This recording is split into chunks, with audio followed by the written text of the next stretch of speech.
Hello, everybody.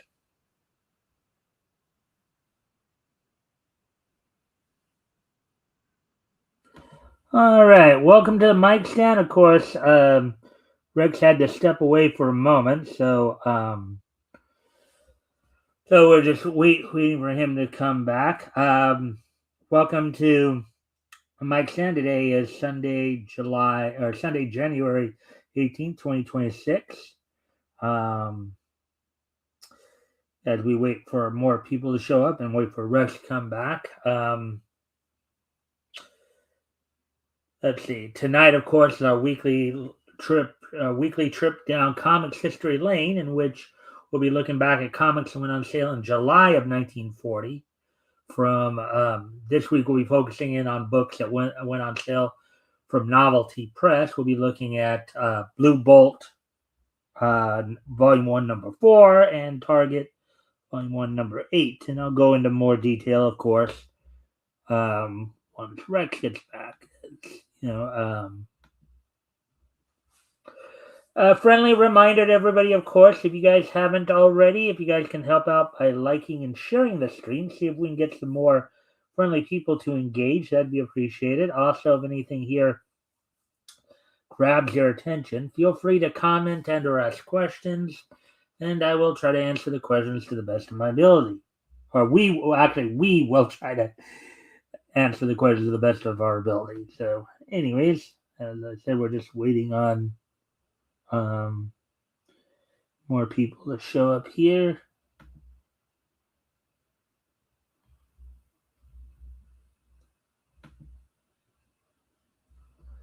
Yeah.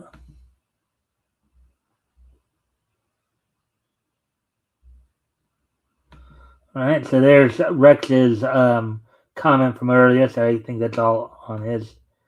And then what's going on, everyone? Well, as soon as Rex gets back, we'll go into a little bit more detail. But if you're seeing this on his feed, he's a guest on the Mic Stand, my show. Every Sunday with a co-host we go over comics that went on sale in the past. Look back to it's one part comic book review, one part dramatic read. We look back at comics from the past. We're right now working our way through comics that went on sale in July 1940. Tonight we'll be looking at comics that went on sale from Novelty Press in July of 1940. Basically, Blue Bolt, Volume 1, Issue 4, and Target, Volume 1, Issue 8. So, anyways.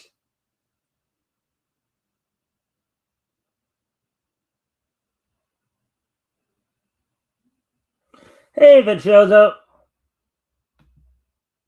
Thanks for dropping in there.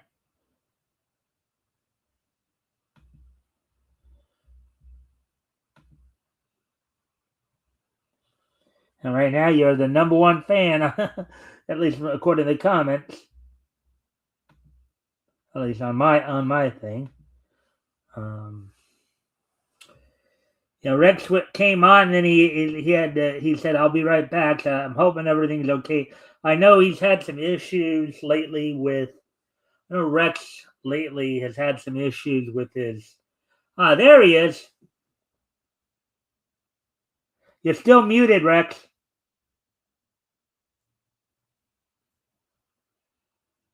Yeah, I know. Okay. Yeah, sorry about that. Didn't mean to flake out on you there at the beginning, but yeah, I had to get Abby in and out of the code. It's about it got down to 18 degrees here last night. Yeah, I figured that's probably what it was. So yeah, she's moving slow now, but I've been giving her medicine, and she's about due for another round after the show here. She came in here, which she's been staying in there the full time. She came in here yesterday. She came in here today. She climbed the stairs, and I got her up into bed with me for a couple of hours. So hopefully it's starting to take effect. The medicine stuff. Yeah, I am aware that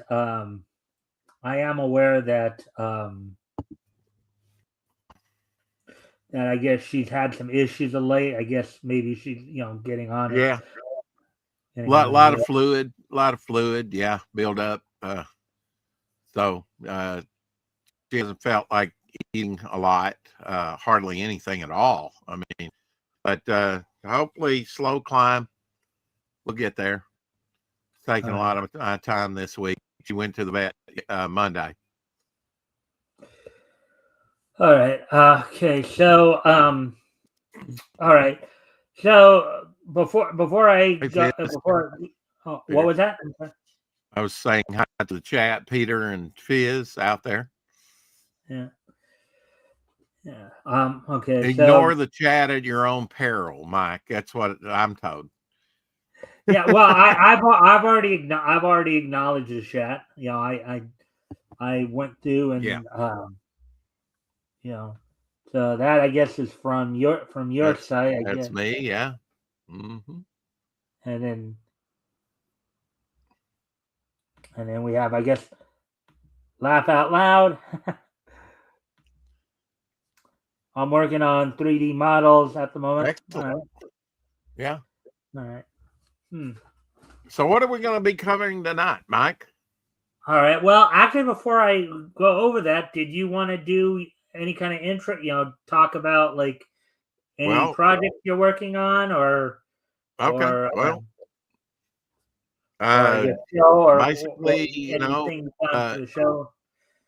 Basically, I do the 4 o'clock shadow every 4 o'clock Central every day on YouTube. Runs for generally a couple hours. I and my co-host Shadowhawk, you're good to show up every day and share it out and hit the like and all that. So I appreciate that, Mike. And also, I have comic book Devil Flyer over on Fund My Comics, so you can go check that out at fundmycomic.com. Other than that, let's get started. Let's go. All right. I usually want to make sure I give people a chance to promote anything they want to, or share any links or anything like that. So I appreciate that. All right. So with that being said, so tonight we're still, of course, making our way through July of 1940. This week we're focusing in on books on sale from Novelty Press in July of 1940. We're going to be looking at Blue Bolt, Volume 1, Issue 4, and Target Comics, Volume 1, Issue 8. Hey, Bone. There's Bone. Excellent. So the features I picked out for tonight will be Dick Cole, Sub-Zero Man. Let's see, Space Hawk, and Basil Wolvington on the artwork. Yeah, and Bullseye Bill. So 4 stories. Okay. Sub-Zero Man is really the only superhero, so it's went away from the superhero stuff tonight. I mean, I want to give a shout out to Bone. Bone said, keep positive, and that's really helped me through this ordeal with Abby, of just that little comment that he left in my chat saying, keep positive. It was real encouraging. All right. So anyways, really appreciate it. All right. So with that being said, with all that being done and out of the way, all the intro stuff, why don't we get into it? Let me just get the share screen up here and get the material. Yeah. Now let the fun begin. So did you want to? So Rex, did you want to try to read along tonight, or did you? I usually do. Yeah. All right. Always ask just to make sure. All right. I do great voices. Yeah. Yeah. Yeah. Yeah. That was weak affirmation, Mike. Very weak. Yes, you do good. You do good voices. There you go. There's the pickle. Blue Bolt. Heck yeah. All right. So September. Hey, Ro. Tightening his grip on the deadly icicle, Sub-Zero parries the whirling shark's attack. Oh no. Blue Bolt, September. Blue Bolt was one of those comics that kind of went after the superhero heyday of the 40s, kind of went into sort of boy adventure, different features later on. But it had a good long run, as a title. But it kind of adapted toward the times. Blue Bolt is a pretty, in comics, nomenclature. Blue Bolt, I think, is a pretty popular name because there's this Blue Bolt, the comic and the hero featuring in it from Novelty Press. I think there was a character Blue Bolt in DC as well. Happened to be one of and I just learned the other day, I featured this, I think, on my show, that there was a Marvel Blue Bolt that was a very obscure character, and it was only from a few years ago, actually. He was like a criminal turned, the most irritating hero of them all, or something. It's kind of spoofy type thing. Just a heads up, my house has been having some connection issues. So if I all of a sudden go out, it's hopefully only temporary. I haven't had any to where, hopefully we're going to get it fixed soon. But we've still been going through it. So I lost you for a sec there. That's why I'd say something. Yeah, I saw your camera kind of jump. Yeah, sometimes connection that happens with me too, Mike. Yeah. All right, so I love the way vintage comics depicted sharks and underwater. Yeah. Mm-hmm. Yeah. So, anyways, getting back to the thing here. So featuring. Okay, you're gonna read that? Good. Well, you want to read it? No, you go right ahead. Okay. Featuring Blue Bolt, Sub-Zero Man, Sergeant Spook, Super Horse, Phantom Sub, Dick Cole, Runaway Ronson, and others. Now, how do you pick out of like this anthology of stories which ones you're going to read? Just the ones that kind of interest you the most, or how do you kind of select? I always try to mix it up as best I can. I won't read. Obviously, I don't read the same features each and every time. Right. Because Phantom Sub really sounded, kind of neat, actually. Because I know last time I was on with you, or one of the times that I was on with you, we kind of had an underwater sub adventure and stuff, and it was pretty neat. Well, actually. Yeah, I mean, again, because of the fact, the way I look at these comics is they have, their own timelines and chronologies and all that, and we're exploring. Like, what I usually like to do is I like to try to present it in a way to where when you're reading this, you feel like you're going into that world, right? Right. That's all that immersive experience, what I'm trying to go for. That's why I kind of do the combination comic book review and dramatic read. Yeah. So how did your episode the other day, a week ago, go with Sabrina? Have a lot of fun? Yeah, it was a lot of fun. You watched the show, didn't you?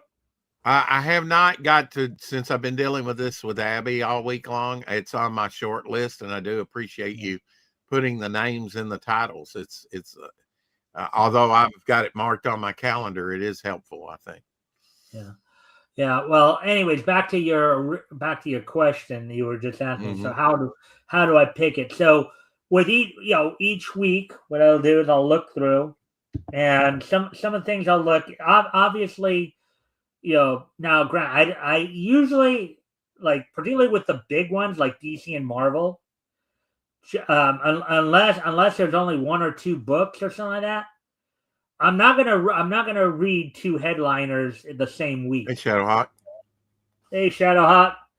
Okay, this is Sub-Zero Man on the cover, correct? Because during an anthology, but I think it would rotate around, right? Huh? With an anthology, it would rotate around who would be on the cover, right? Well, in most not cases? necessarily, because I mean, Okay, blew that theory out of the water. Thanks. yeah, I mean, I think sometimes Just it depends upon how big the stars are too. right. Um, Well, I know, you like know, with like Superman for and Action example, Comics. Superman has been on the cover of Action Comics almost almost the entire run. There's been Yes, but very few at times first when it wasn't that way. He was on right number one, at and then it first was they did several rotate issues around later. as you said, but Yeah. anyway, back to trying to answer the question you were asking me how I pick. So what I do is each week, I look through and you know one factor I look at, I again unless there's only like one or two books, you're not going to see me reading like two headliners in one Right. show because they would most like for example for DC, I'm not going to read. Chances are the only way I'm going to read a Batman and Superman story is if they're teaming up together in a story like an All Star Comics or World's Finest or something like that. Right. I'm not going to read a Superman and a Batman story at the same time because that's like 25 pages. That's already 2/3 of the page count, and Sure. then I'm only left with one other Yeah. story. I think you probably went with shorter, more into, you know, I haven't really seen you read National or DC Comics. As I've, of I've, yet, I've, you haven't dropped by when I've done the. Well, yeah, usually again I balance it out. So I'll do, with some of these smaller books, I may do a couple headliners, but usually I'll do like a headliner and then, I'll do maybe one headliner, okay. one backup, and then the rest kind of middle of the road kind of thing. It just depends upon like here, all these guys, none of these, even though it just so happened that Don't Sub-Zero, say it, Mike. Don't say it. There might don't be say, some Sub-Zero Man fans out there. I mean, I know Blue Boat's pretty popular. Of course, he's the main guy in well, do you understand what I was the about to say? yeah, I do. Yeah, I'm sorry Okay, I asked the question. then I'll I try don't. and remain silent from now on and not ask you these long, lengthy questions. Well, you got to I remember. feel like I'm derailing the show. Well, no. Well, no, I mean, it's an important question for people to understand. Because Yeah. I have shared this before. Okay. Yeah. I think his internet flaked out on him for a minute. Yeah, Blue Boat, pretty popular. There you go. There's Mike. We better get going on this before your internet dies. Of course, that happens to me too. I lost broadband, but it was after my broadcast yesterday. And Omer and Rev were behind the scenes, and then I lost connection. They were going to start up a new stream anyway. I derail shows all the time, Peter says. Yeah, but that's not really in my resume, Peter, like it is yours. But yeah, for the Golden Age, Blue Boat actually, had a pretty good following, I think, during the time. Yeah. I can't Anyway, wait to get into the yeah, Sub-Zero I know. story, It's man. just So sometimes it acts up around this time, sometimes it doesn't. So I'm just kind of highlighting people so they know that You're still alive and breathing. Everyone's got to be good at something. Yeah. Yeah. So with that being said, though, and I can explain more later on that. So yeah, you're right. Let's try to get into keep answers short and sweet. Yeah. Yeah. Well, I still didn't fully answer it, but I can do that later too. All right, so let's the cover. So the first story we're gonna hit up is Dick Cole. So we're gonna at least look at the art here. Yeah, well, that's Jack Kirby. That's early Jack Kirby art. Yeah.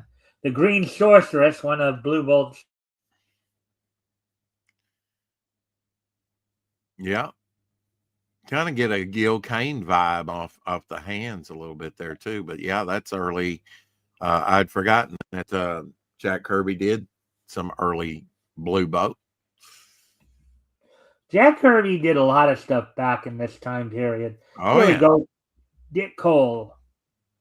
Woohoo! Wonder Boy. Yeah. All right. Of course, aimed at young kids at the time. In this case, I'll do Dick Cole here. You want to do the narration? Sure. As long as I can read it. That? Can you read Vacation time. We find Dick home at Professor Blair's and looking forward to a summer of fun, freedom, and adventure. A life of Riley. Easy life. Yes, life of Riley. Colossus. Let's see. Daily Star, a morning newspaper. Extra. Colossus, famous circus gorilla at large. Dun, dun, dun, dun, breaks out a special air-conditioned cage. What? Well, I bet he regrets that. Wild circus train speeds through night, overpowers keeper. I would have liked to have seen that. And leaps to freedom. So a lot of action going on, but telling, not showing. Countryside terrorized. 3 deaths during night. Oh no, they're probably attributed to the beast. New York LP police, and he's moving it on me, folks. It's hard to when he's moving it on me. Said where when it goes off the screen too. Says whereabouts a famous 2,500, I think, dollar reward animal was still, or the famous, I guess he was like worth that much. Unknown the morning, biggest son. Let's see. Why do you keep moving it on me? I'm gonna because I'm trying to read who the professor is. Professor, I was gonna ask you if you wanted to do him right there. And then, as I said, because since I was doing Dick Cole right there. Yeah. Dick Cole, Wonder Boy, acts again. New York LP, Dick Cole, Wonder Boy, and colleague, medal winner, or what is it, collegiate at Carnegie? It would probably be collegiate. I don't know. What is it? I think it might be collegiate. But anyway, I think we got enough of the newspaper there. But I only got another sentence or two. If you'll just give it to me. Okay. Give another exhibition of his superpowers. So I guess he's got superpowers. See, we wouldn't know that if we hadn't read the newspaper. Yesterday, when recovered, and then it's okay. Hi, Dick. Look at these headlines. You've got some real competition this morning. Whew, Colossus escaped. Is that news? Darn those reporters. I wish they'd leave me out of the papers. Yes, it's news. It's the headline. You got a killer gorilla. Come on. I would say that animal is a killer.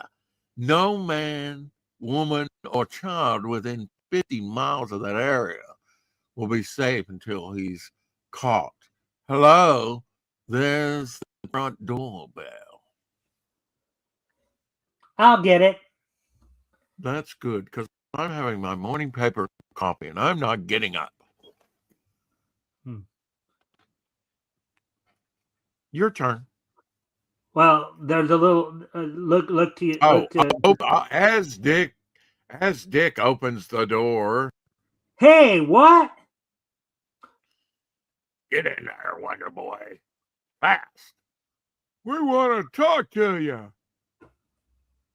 See, I'm pretty good on voice. Yeah. Got to get in the swing of it.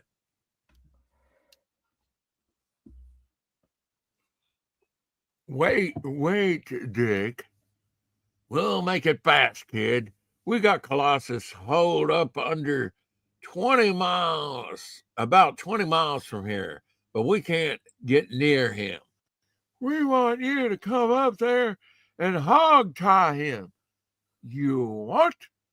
Are you mad? Why don't you call the police? Don't be a sap. That monkey is worth dough. I get it. You want to ransom him back to the circus people. Well, we'll see about that.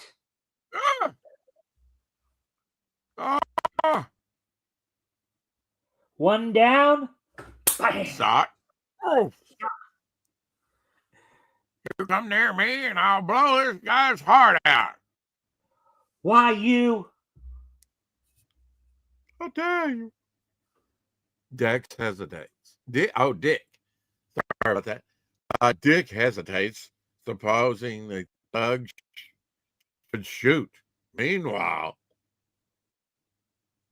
and if you do that again, I'll blow your heart out. Now let's get started. Get him up, Pete. I'll stay with this old punk. If the kid tries any tricks, phone me and I'll get an old guy that works. Dick. Don't worry, Dad. Good idea. That'll keep the kid on his toes. Dick, you might be killed. Come back. Well, what's he going to do? He's got a gun in his back. Go on, pal. You won't get away with this. So far, so good. Shut up. They climb into a fast car and head north. There, top. I They did. climb. You let one squawk out, bud. Just before, just look above. I just read that. You weren't listening. Oh, you did? Oh, okay. I didn't hear you. Climb into a fast car and head north. They let one squawk out. You let one squawk out, bud, and you'll get it. Remember your old man. I don't know how you think I'm going to hogtie your gorilla. You're the Wonder Boy, ain't you? You better. Look at all those dopes trying to find that monkey. Here we are. We got to move that ape from here in case the farmer comes and sees him. Hi, Pete. Boy, with them circus hooligans pay through the nose for that monkey.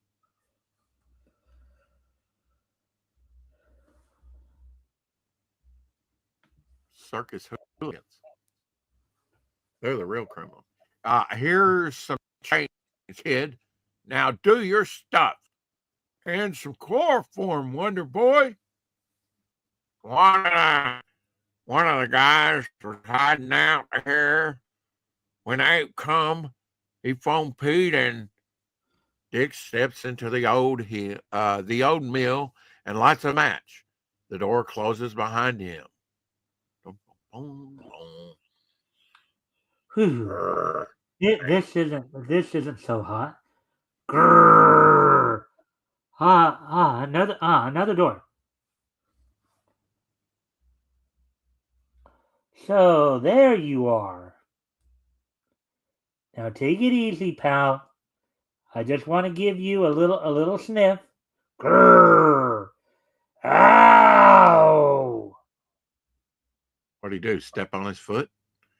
Colossus lunges. Dick evades him.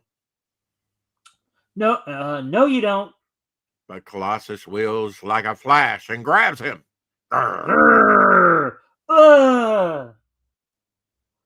Wow. Lifts him high overhead and dashes him against the wall. What?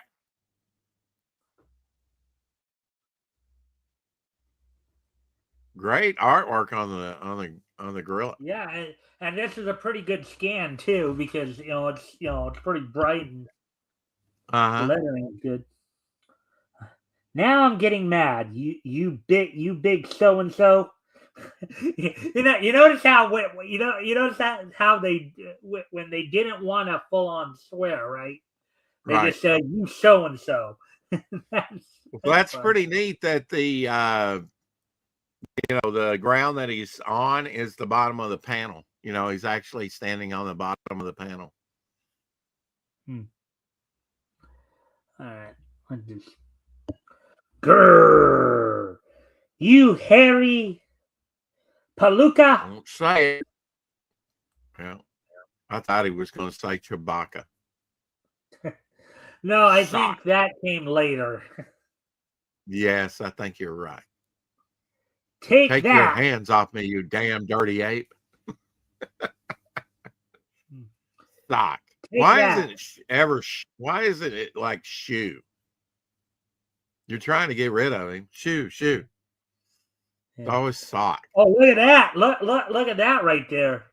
Yeah, that's some Crusty gorilla superpower over a there. kid bar. He does have Hey, the you know super. what's good for the goose? It's good for the gander. He did it to him, so he'll do it back. Let's see how you like it. Slam. Meanwhile, outside, if that kid lives, he's a wonder boy. Quiet.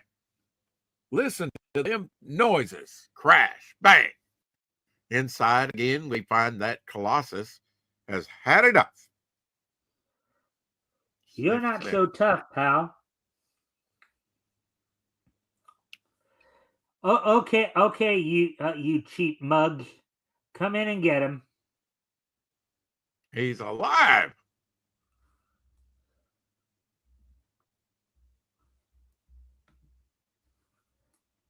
How does he know they're cheap? Nice going, kid. I'll say. Never mind the build up, you guys. Get that ape in the other car and meet us at the warehouse. Yeah, it takes like 4 of them to move him. He's probably about 800 to 1,000 pounds or more. Yeah. Well, It's pretty heavy. An answer to your question now, how did he know they're cheap? Well, maybe they're not cheap in the way of money per se, but That didn't really require an answer, but sure. Well, you asked, so I think I'd try to answer it, but I think they were using maybe a slightly different connotation of the word. Okay. You birds have your gorilla now. How about letting me go? You're staying right with us, Wonder Boy, until this deal is in the bag, see?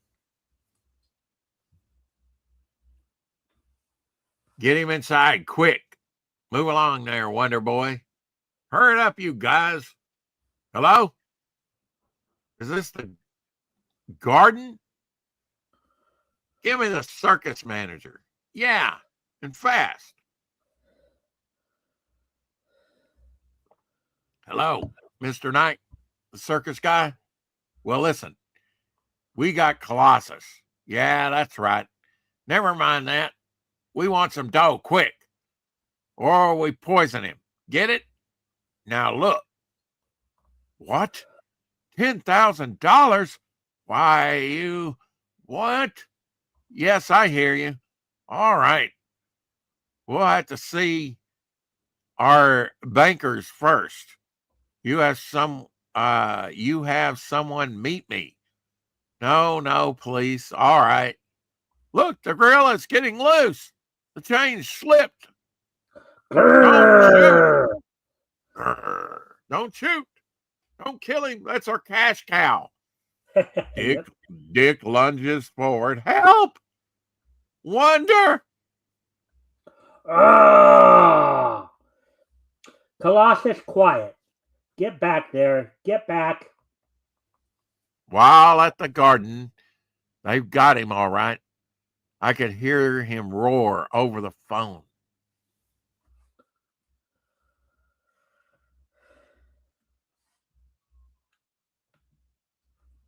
Meanwhile, on the other page, Dick's bravado and the scent of chloroform terrifies Colossus. Get him in that room, kid, quick. Go on, Colossus. Back up. Better lock the kid up in there too. Yeah, get in there, buddy. Will you phone my father's house and tell them everything is okay? Not yet, Wonder Boy. You're out of luck. Yeah, these guys are real classy, aren't they, Rex? For Professor Blair, the hours pass with agonizing slowness. Poor kid. I'm sure he'll be maimed for life. Psychologically scarred. I'll have to pay the vet bill. Oh, dry up. He's a wonder boy, ain't he? Sensing his new mastery over Colossus, Dick soothes the big fellow. Easy, boy. It's all right. Let's see what we can do about getting out of here, huh? A good 40-foot drop to that alley.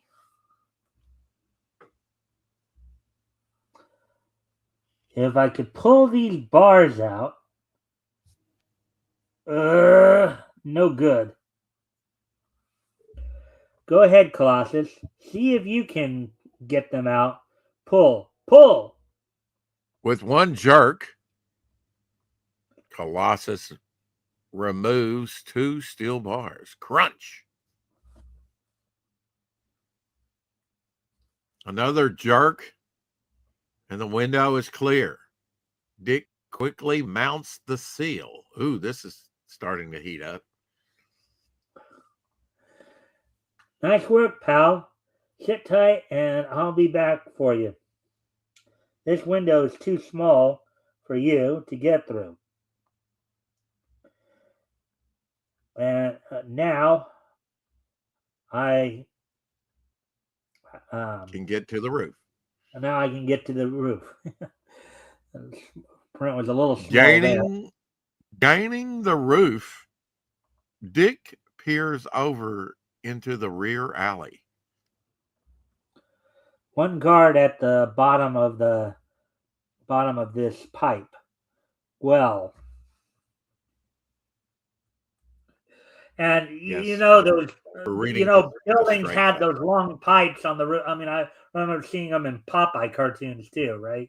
You have those long drainage pipes on a lot of houses and stuff. Yeah.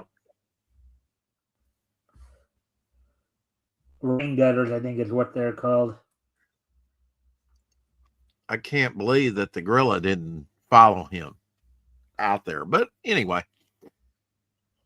using the pipe fireman fashion, Dick drops toward the unsuspecting guard's shoulders. Zoom! And the smashing impact fails the man, and Dick, bang, rushes into the old warehouse again. Now, to give Mr. Pete and his pals a little surprise.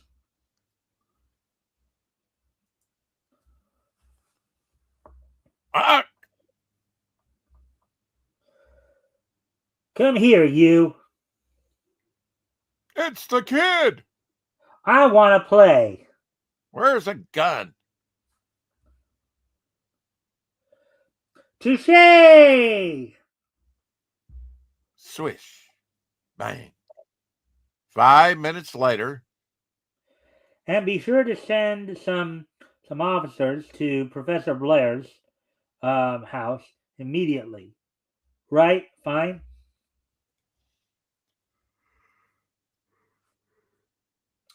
Hey, kid.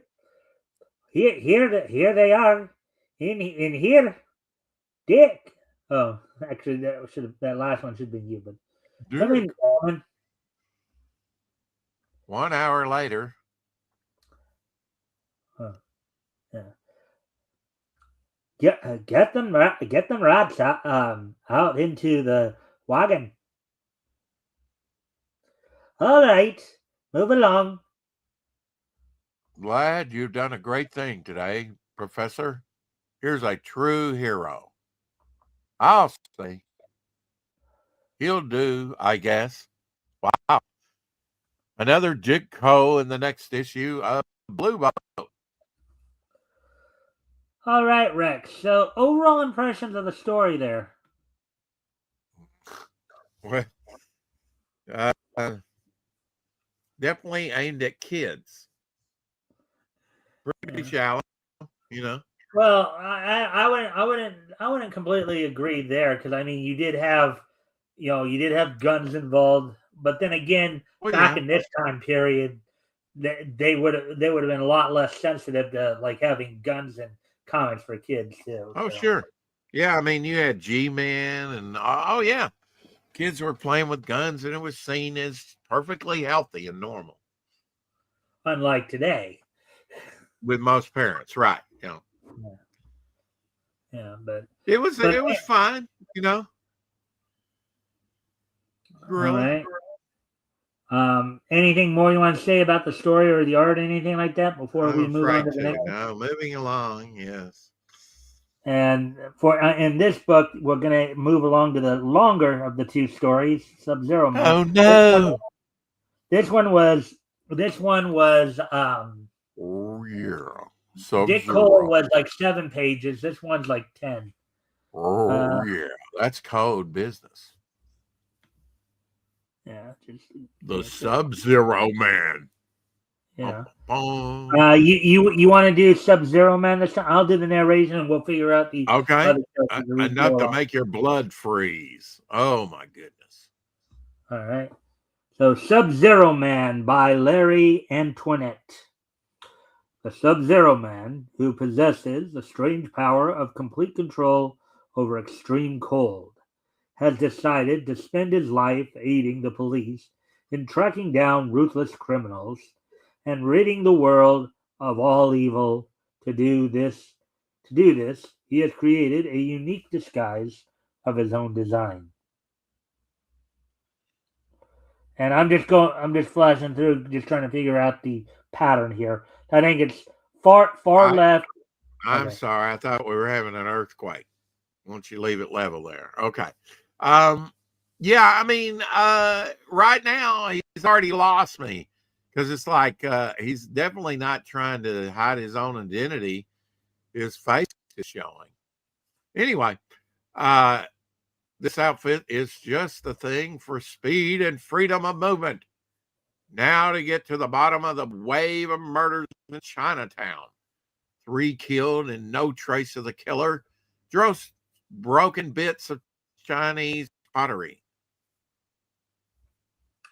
Down in Chinatown. Here, Missy. Take quick. Wait a minute. Wait, he's not Irish. He's obviously a chink. Can we say that? He's obviously a Chinaman. It's Chinatown, right? Can you do it? Yeah, well, I'm trying to do what I think is a Chinese accent. Wait, okay. You were throwing me with that O'Leary brawl there. I was like, wow, okay, he's not Irish. He is wearing green, though. I'll give you that. All right. Anyway, down in Chinatown. Here, Missy. Take quick. Keep safe. For old Wong. Wong, what's the matter? You're shaking like a leaf. Oh, that's just Mike and his damn cursor going up and down on the page. Suddenly, a shot rings out, and Wong is hit.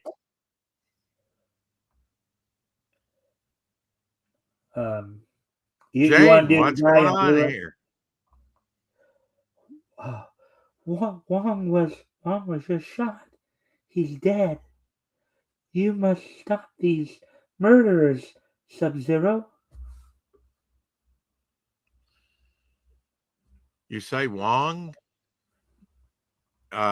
They shot the Wong man? Oh, I'm sorry. I had to throw that in there. You say Wong gave you this package? It feels like 2 vases. Quick, into a cab. I got a plan. How can he tell that it's 2 vases? Anyway, just by feeling it. I guess maybe that's a super touch.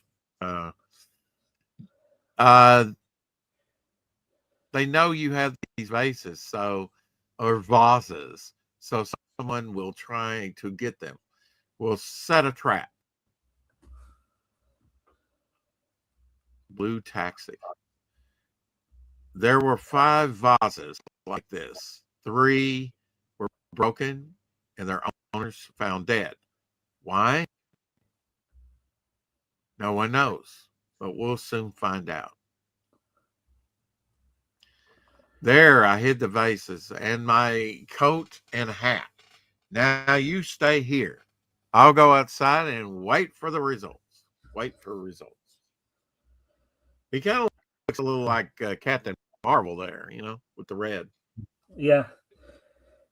High on the veranda, overlooking the ground, Sub-Zero takes up his watch. So far, nothing has happened. That's a bad Oh, sign in comics. yeah. Suddenly, a dark figure runs toward the house. Oh no, it's the villain. Maybe. Turn the page and find out. Not so fast. Oh, That stops you. Macaroni. Take it on the chin. There's another one inside. What do you want here, my friend? ugh. You were just in time, Sub-Zero. Meantime, outside, something has gone wrong. Yu Chang is out cold. Or Wu Chang is out cold. An icicle on his chin. It's the Sub-Zero man. He must be stopped. Look out behind you. A cloud of smoke envelops Sub-Zero. You are not so fast. Enough, Sub-Zero. Ugh, I can't breathe. Oh, Sub-Zero falls unconscious. oh no. Say it's not true. Boom, boom, boom, boom. After a hasty search of the house, no can find vases. We have stayed too long already. Take the girl and Sub-Zero. The great green turtle will know what to do. Now, before we move on here, this is one of the things I often look for in some of the stories, if whether or not there's like a adversary or what could be a regular adversary. That's one is a partial answer to a question you asked me earlier in terms of how I choose my story. Okay. So that's at least one thing I look for is whether or not there's like a themed villain or something like that. That might reoccur. I know in a lot of the early ones, like the early Batman villains and stuff, they were kind of like one-shot wonders and often killed at the end of the story. Right. Or because it was the 30s, 40s, and stuff like that, there was a lot of like the kind of like mafia style story where right. Batman was usually dealing with gangs and stuff like that. The criminal element. Right. Stop. Deep down in Chinatown, they nice rhyming there. Deep down in Chinatown, almost musical in a way. They are, huh? Deep down in Chinatown, they were brought for sing it. Oh, okay. Deep down in Chinatown, they are brought before the great green turtle. Oh no! Oh no! So the vases could not be found. My friend Sub-Zero has meddled once too often. Oh no! Put him in the. Oh, go ahead. I'm sorry. I think he's probably looking for his cremated uncle that's in one of those. That might be. I'm just supposing. I'm projecting. We'll see what's in the vases. Okay. Put him in the tank with my pet Toto. That tells me that's not a dog. No, it may be a shark. There we go.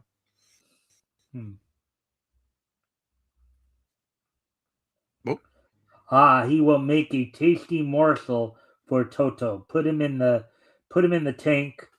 Toto has had no food in days. A curtain is That's drawn.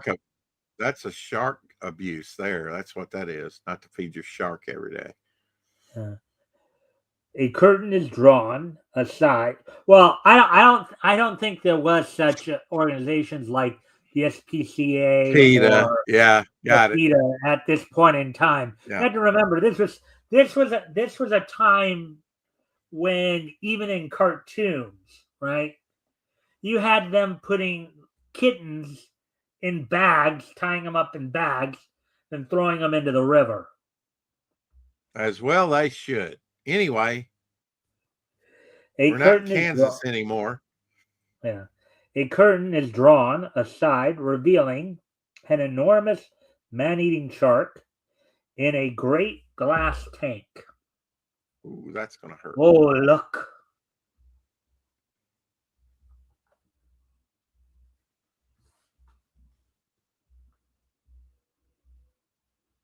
This is one time I wish I had less than 20/20 vision. Yes. Sub-Zero is brought to a platform above the tank. Now push him in, and we shall watch the fun. Stop, you murderers! That's what that means. Yeah. As Sub-Zero falls, he comes out of the drugged stupor and, freezing his wrist, breaks his bonds.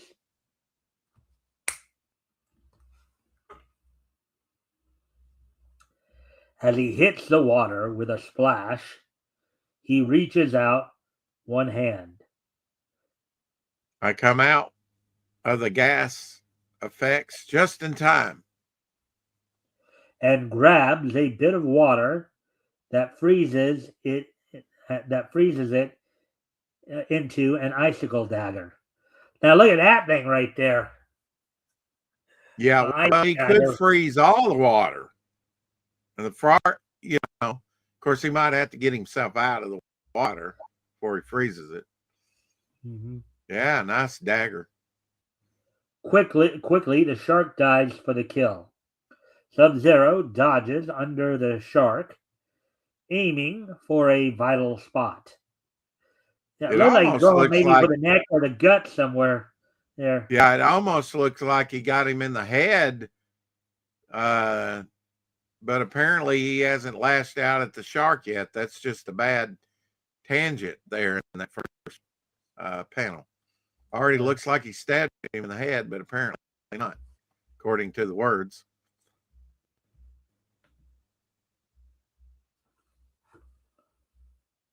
Ooh, that's going to leave a mark. Yeah. That's going to leave a mark. And plunges his ice dagger deep into the heart of the vicious man-eater.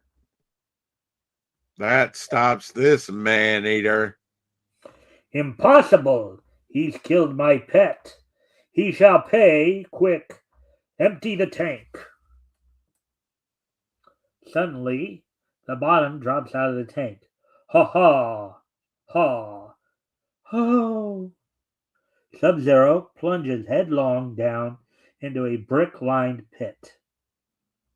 I'll have to act quick. Oh wait. Oh, I should have I should have probably gone the other way, but anyways. Well. Okay, you already read that part, right? No, go ahead. That is the end of Sub-Zero. He will never bother us again. Okay, we were right. We were right in the way we went. The raging underground river below will dash him to bits. But as Sub-Zero falls, he sends out a cold wave, freezing the raging underground river solid, then lands on the dead shark, breaking his fall.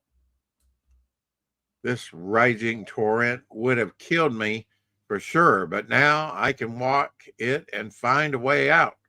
An opening at last. Now to find their hideout and rescue Jane before Tarzan can find her. Oh, sorry. Before it is too late. Different Jane. Right. Altogether. they're bound to search Jane's home again for the vases. That's my best bet. At Jane's home, Sure enough, they're back looking for the vases, but they'll never find them. no can find. Boss be plenty mad. Oh no. Dock his pay. There they go. I'll follow them and find their hideout. Now, how is he following them? Roof to roof? Because they look like they're out in the country. Does he fly? Does he slide like Iceman? How's he getting around? I'm just wondering.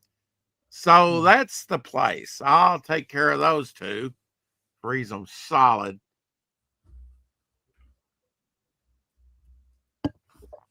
Thanks for leading the way, pigtail.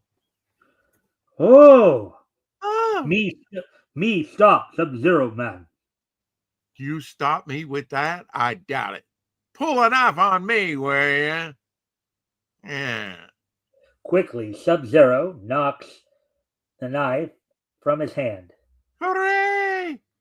There goes your puny knife. And sends him sprawling. Uh Oh! oh. Someone's coming. I'd better quack. Quack, quack. Duck, that is. Having some fun with the dialogue there, huh, my friend? A little bit of the jargon, yeah. Jocularity, Jocularity. See if you recognize this line. Jocularity, jocularity, jocularity, jocularity. I do, but I can't remember what movie it is right now. It's actually not from a movie; it's from a TV show. It was actually, it was Colonel Potter in MASH imitating Father Mulcahy. Okay. Of course, Sherman Potter being played by the late great Harry Morgan, and Father Mulcahy played by the late great William Christopher. And he played Dragnet years earlier too. Oh yeah, Harry Morgan did. Yeah, mm-hmm. Opposite of Jack Webb. Dum, bum, bum. Boom. A lone Chinese dashes out of the building. What going on? Oh, Tong and Wing out cold. Icicle on chin. Sub-Zero man still alive. Looks like a white little goatee. Yeah. Or one of those things. I mean, I don't know if you've seen some people where the majority of their beard will be dark, and then there'll be like one light spot right in the middle, right? You've seen that before, right? Yeah. Yeah. Me tell boss quick. Oh no, you don't, China boy. I'll tell your head man in my own little way. Sock. Oh. Meantime, inside, my men should return soon. If they found no vases, you shall suffer the tortures of 1,000 deaths. Oh no. No. This time, no Sub-Zero man shall help you or meddle into my affairs. Suddenly, a cold blast whips through the room. What's this? Whoosh. Ooh. Ooh.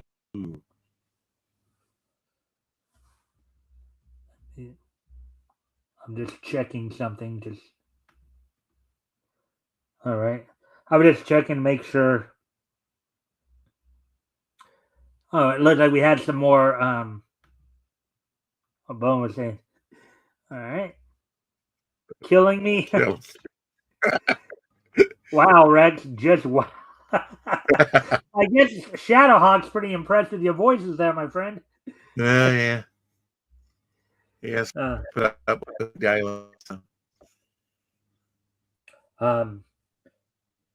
It's the warning of the Sub-Zero man. It can't be. Suddenly, a long icicle hangs from the ceiling. Impossible! He's dead! It, it's the sign of the Sub-Zero Man. And at the far end of the room, Not dead, not yet, my friend. quick, get him, cut him to bits. Us finish good. Quickly, Sub-Zero Man sends a cold wave at the oncoming hatchet men, Maybe this will stop you. and they freeze in their. Now look at that! They freeze in I've the seen stuff like tracks. that on Yes. Super Friends before too. Look at the art on that, on their frozen bodies there. Yeah. That's pretty incredible. And I thought you were going wild with the comment freeze in the tracks, literally. Anyway, stopped you cold, pigtails. Now, Mr. Green Turtle. You shall not live to do more harm, you meddler. But Sub-Zero shatters the bullets with a cold wave. And maybe a little code will keep you quiet, my friend.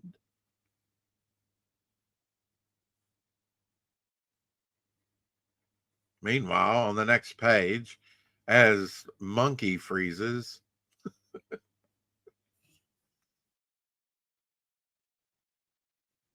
so menacing. Maybe I'll take this opportunity to read. You shall not live to do more harm, you meddler. Good little Chinese voice there. You shall not live long enough. You shall not live to do more harm, you meddler. Yeah, you gotta have good vile villain dialogue, right? So Sub-Zero shatters the bullets. Oh, and our host is gone. And the show is mine. Yes. Yeah, you can see some Golden Age goodness there. Dick Tracy down there. First appearance of Harley Quinn. I think that's probably Adam. Isn't it? Yeah, Adam. That issue of Adam there inspired my Devil Flyer cover. And up here, another Golden Age great, Star Spangled Comics with trying to think of that character's name. It's actually a Jack Kirby cover. What is his name? The Guardian. Yeah. The Guardian. Little King Kong comic behind Spidey there. King Kong. Dale Keown's first comic that he ever did right there. Samurai for Air Sail Comics.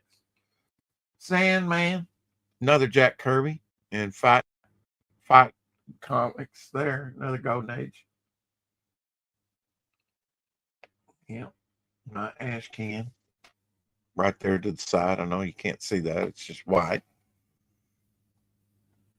What happened to our host? Oh no! King Kong poster, of course, Charlie Chaplin, original poster from a 70s movie house. King Kong figure. Signed by William Dafoe, right there. Signed by the actor who played Harry Osborn. And there he is playing. There's Marvel Comics #1 archive or reprint. All kinds of stuff in the background. Need to clean this area up. Welcome back, Mike Walters. Yeah, I know. Yeah, Future, the connection kind past, of went out old, for the young. moment. Yeah, I I'm utilizing. was learning sign language while you were gone. All right. Well, and how to speak Mandarin. I'm using a Chinese. hotspot right now, so I'm gonna try to see how the hotspot will work here for the moment. Because apparently our Hot box spot is, against Sub-Zero Man. I like it. yeah. All right, so let's see if I can pull back up the screen and we'll get back to the If story you haven't here. hit that like button, hit that like button. If you haven't subscribed yet, you might consider subscribing. All right, so let's see now. Let's see how everything's working out here. Mike Stan. I don't know why he's got a thumbs down. We don't like thumbs down. We want thumbs up. Oh no. Is this the next page? He's really Scooby doing freezing them. Yeah. Unable to connect to chat disconnected at the moment here. All right. Well, so anyways,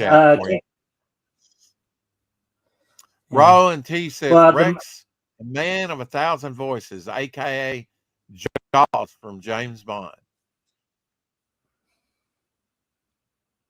And that was the last one. Anyways. All right. So meanwhile, back to the story. Climax. Best we can here as soon as I can get over to it. Okay. Or I could read it. Well, no, I can read it. I'm still stunned at the whole thing with but anyways, he's like an evil statue, and a stream of gems pours out of the idol. Really? You weren't going to read as the cold wave freezes and all that? You just glossed over that? Really? Oh, wait. I did read that. Did you not hear me? Was that when I was cutting out? Well, I mean, that was 5 minutes ago. When can't we reread it? Come on. Okay. I'll go back then. As the cold wave freezes the leader, it also shatters the idol behind him. He's like an evil statue, and a stream of gems pours out of the idol.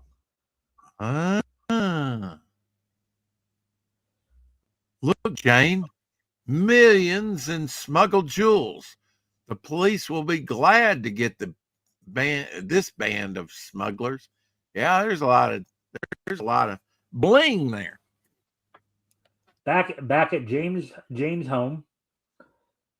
You were marvelous, Sub-Zero, and the police were very grateful for your help catching those murderous smugglers. But why were they so anxious to get those vases?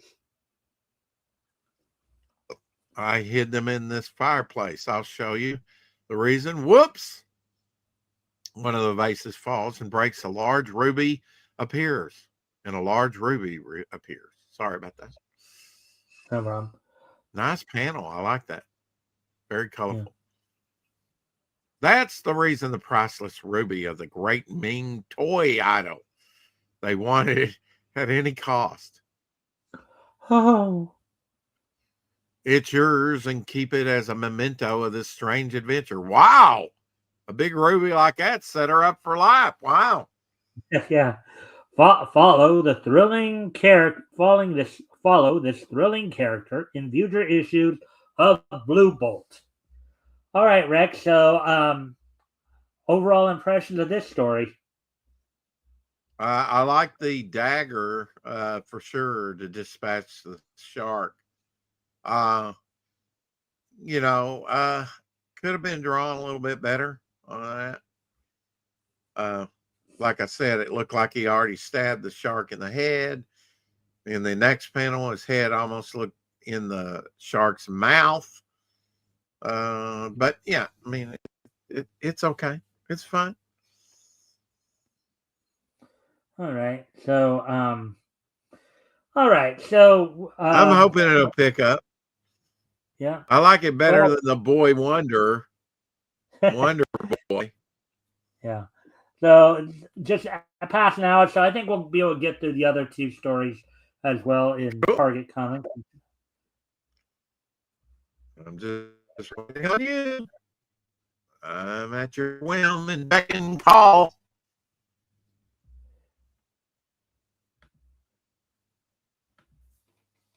Lubo. All right. Freddie Fly. Wow. Once I get this started, once I get to the comic here, I'm going to go check something here real quick. Okay. And who but was the publisher of Top? Well, it's all the same publisher, Novelty Press. So, Okay. But the thing is that even though I'm using a hotspot, the thing about the hotspot is it's not quite as fast as the regular connection. So I prefer not to use it. I prefer. Well, we haven't been we haven't been blazing through these pages, so it's fine. So Target Comics, that's going to have Basil Wolvington, right? And Space Hawk. I believe so. But anyways, I'm going to go off camera here. So if you want to talk to the chat for a moment. Well, can I see at least the artwork on the cover before you leave? Except for the logo. Besides the logo. Let's see what's on the cover. M4. Oh, that's cool. It's like in all right, motorcycle cover. Wow. White Streak, Lucky Bird, Space Hawk, Fantastic Films. Alonzo Vincent is the art. Okay. Bullseye Bill, Chameleon, T-Man, Calling 2R. Could be RTD2. But Alonzo Vincent, the artist on that.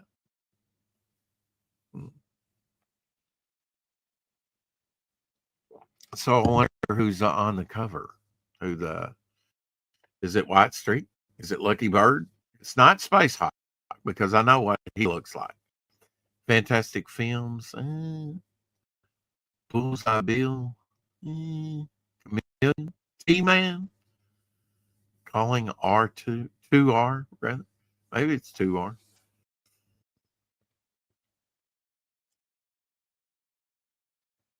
At least there's some gunfire on Target Comics cover. Almost looks like a gray tone type cover with the wheels a little bit there and partial gray tone cover. Welcome back, Mike. All right. Yeah, I just so it looks like the connection is back up. Hopefully it will stay up for a while now. Okay. Cross your fingers. Hope to die. So something like that. I switched back to but I still am keeping my hotspot on just in case. All right. It's cold here too. All right. So, anyways, Jeez Louise, let's get going. Yeah, White Streak, Lucky Bird. So, who's on the cover? Do you think? Do you know who's on the cover? Not off the top of my head. Let's see. How about the bottom of your feet? Who the hell is it? Anyway, come on, you're the one. If I had to take let's see, they say M4 here, M4 on the little scooter. Maybe it's Calling R2. Maybe it's White Streak. Maybe it's Chameleon. Maybe it's Bullseye Bill. Yeah, it could be Calling R2R, or it could be Space Hawk. Could be. No, it's not Space Hawk. I know what Space Hawk looks like. That's not Space Hawk. I mean, again, I don't know for certain, but Target. September comic, 64 pages, all in full color, 10 cents. Have you never seen Space Hawk by Basil Wolvington? I think I might have because I think I have read his story before. So, but do you know who Basil Wolvington is? Basil Wolvington did Plop magazine later in the 70s for DC. But yeah, some of his early stuff was Space Hawk here. Yeah. So White Streak, Lucky Bird, Space Hawk, Fantastic Films, Bullseye Bill, Chameleon, T-Man, Calling 2R. Volume 1, number 8. So let's get into this. And we're going to, as I said, we're going to do Space Hawk and Bullseye Bill in this. Sounds good to me. There's Calling 2. Well, it probably is Calling 2R based on what we're seeing here. Okay, you're going by so quick. Yeah, well, I don't know. He's got a UFO helmet there. I don't think that was the helmet on the cover. All right. So, anyways, Space Hawk. All right, You I want get to read the narration, and you can read Space Hawk, the dialogue. How's that? Okay. Space Hawk and the Vulture Men from the Void by Basil Wolvington. From out of the black space comes a horrible menace to the Earth people. Then Space Hawk steps in and does some high-powered menacing of his own. Hold on. I guess I'm gonna have to use the. For now, I guess I'm gonna have to use the. Jeez Louise, neuter me now.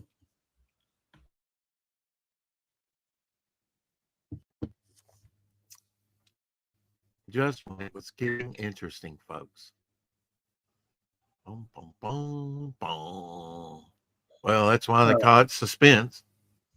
You have to wait for it. I'm sorry. I had to switch back to. No explanation needed, Michael. Let's move forward. Onward and upward. Charge! Ooh, look at those creatures.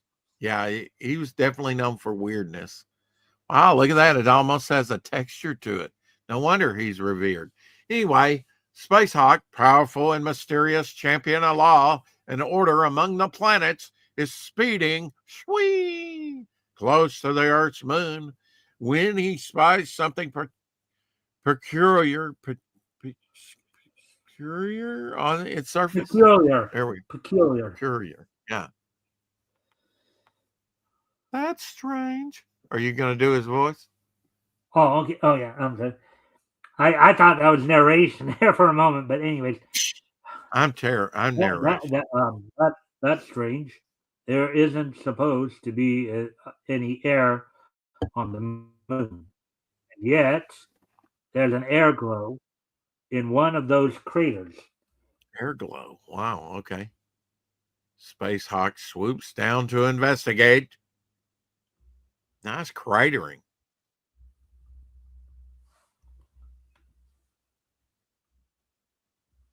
He drops straight toward Wait. Now you get to read the character. I read the narration. Oh, we that's forget, right. don't we? Look at the texture of the artwork. Look at that. Isn't that cool? I know. Yeah, it is cool. Sorry about that, Rex. The whole thing with this connection is just so it's like got me just no explanation needed, my friend. He drops straight toward one of the yawning craters and lands on its vast and rugged bed. I believe that was a mattress reference. Yeah. The gauges indicate enough air here to make the crater habitable. Now, to find out how that air got here and why. Very faintly at first, a flow of evil thought waves drifts into contact with Space Hawk's powerful, penetrating mind. You can tell he's concentrating. No eyeballs. He's just slit, Mm-hmm. Aliens. They are caused by creatures only a short distance from Space Hawk's ship. Oh, let's see if Mike can do alien voices. Ship had landed in the crater, Glock. Don't worry about it. Even if its occupants are interplanetary police and clever enough to find our hidden abode, they'll never return to their ship. Oh no! Well. I never would have guessed. I would find my ancient enemies, the Vulture Men. in this solar system. Space Hawk! Yes, the Space Hawk! The keen dislike is mutual, I'm sure. I warn you, Glack, and you, Ored, if you're here for no good, you'll come to a quick end. Ooh, gonna murder him. Yeah, brave defender of the peace. Yes, Space Hawk. I'm warning you. Land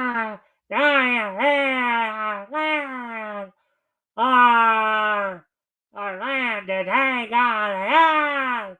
Now you're just making noises. What was that? When that is accomplished, I feel migrate here for our sons and now, if you don't mind. It's extremely bitter. Good job. That almost hurt like an appendectomy. Yeah, well, I was trying to harken back to Vulture Man from Thundercats. Okay, all right, yeah. You remember Thundercats from back in the 80s? Yeah, Thundercats ho.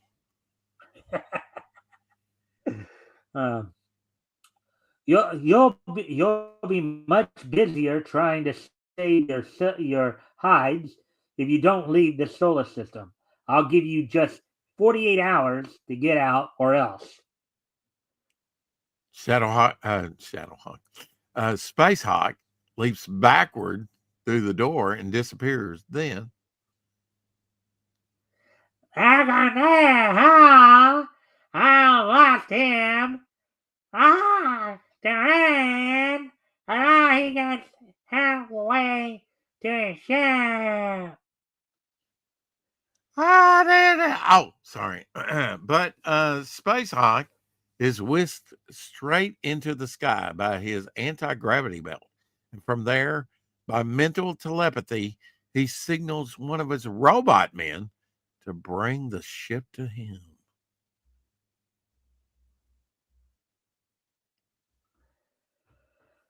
Look, and hang into the sky, but where's Space Hawk? He slipped our fingers. That means we'll have to work fast. Prepare a projectile and the aid of fire right after I send my message to the Earthlings. I know what you mean. A few minutes later, millions of miles of Earth's Telsur screens are mysteriously covered with Clack's evil vestige. Oh no. I am Glack. I summer race. Dwayne, I like you. Did I hey your arm? Lean at once, or a whole plague will destroy you. A plague 1,000,000 times as great as the near sample I am about to send.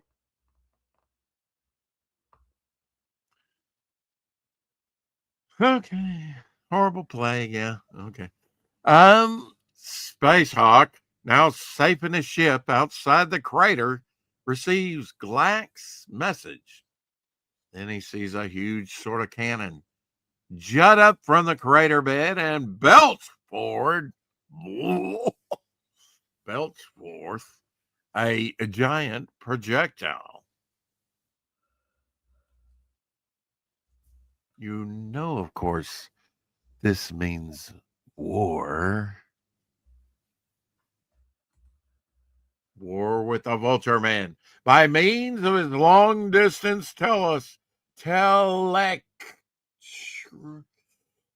Okay. Electroscope. I'll There we get go. it. I'll get it. Give me room.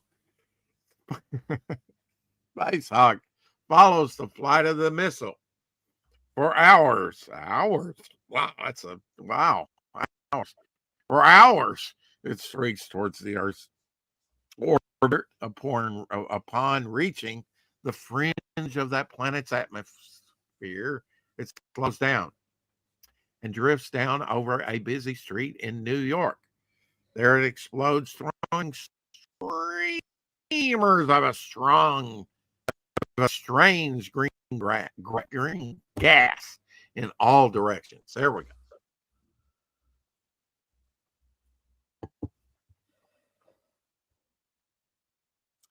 People scream in agony as the lethal fumes touch their skins. Panic ensues and all is confusion. Oh no.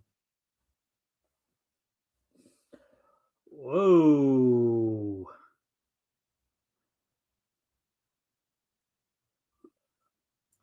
I got to check on Abby real quick. Okay. Well, okay. So while he's checking on Abby, you guys take a look at wow. That's some nasty plague right there. That just totally dissolved everybody's skin right there. Yikes.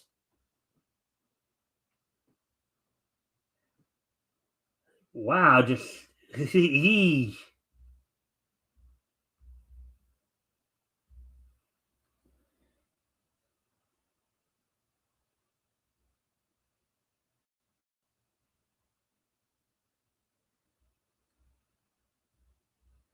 yikes. Man, that is a horrible that is a horrible way to go. It reminds me a little bit of a Captain Marvel story I have read one time. Not during this go around, but on my own. It was pretty. We'll probably read it at some point down the line, but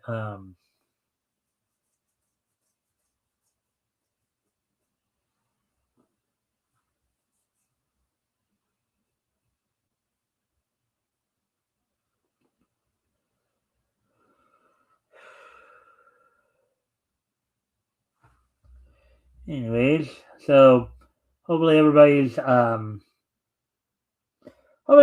enjoying the show at least. Even though of course we've had some continual technical issues here.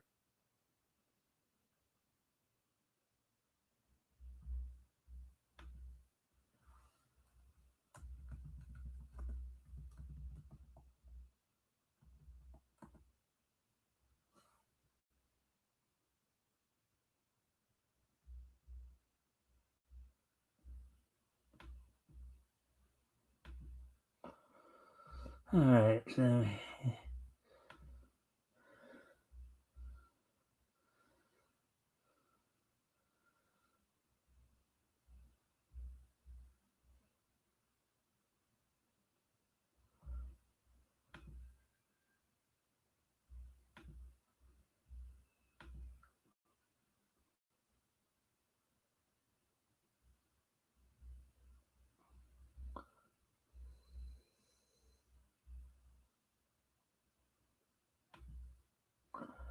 all right, so anyways.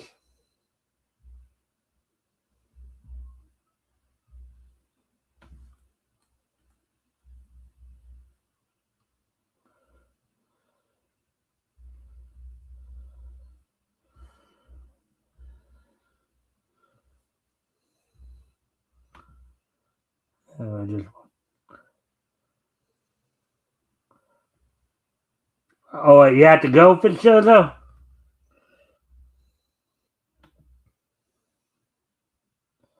Huh.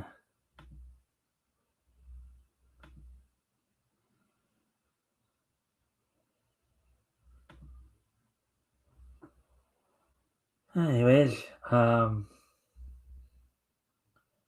me see if I can put some music on to entertain you guys while I'm going to step away from the computer for a moment as well here.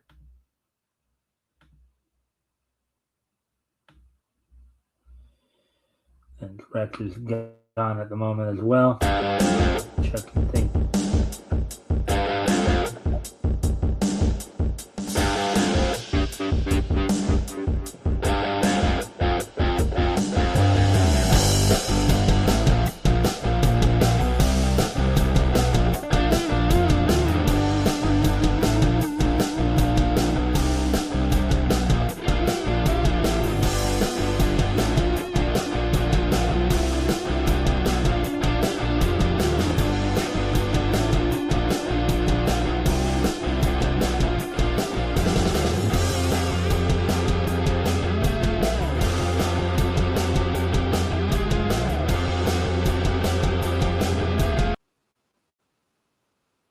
All right, I'm back.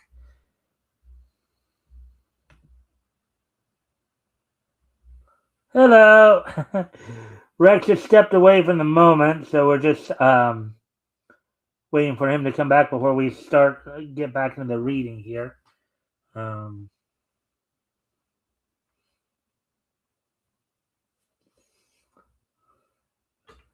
Anyways, as always, guys, if you haven't already, you guys can help out by liking and sharing the stream. See if we can get some more friendly people in here to engage. I'd be appreciated. Also, if anything here grabs your attention, feel free to comment and or ask questions, and we'll try to answer the questions to the best of our ability. I'm just waiting for Rex to get back before we continue here. Actually, now I gotta step away from the computer again. So I'll be right back. But I'm gonna put some music on while I'm gone.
All right, so it looks like we're still waiting for Rex to get back. I was just double checking my connection too to make sure that it still looks like the connection's back up for good now. Hopefully, we won't have any more issues with it tonight. Hopefully, just ran its, of course, whatever foul it was going to do, and now.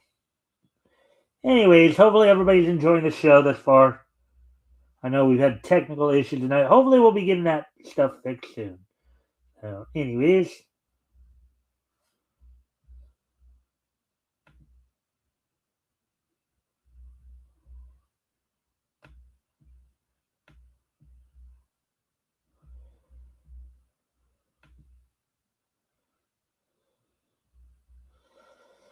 Oh,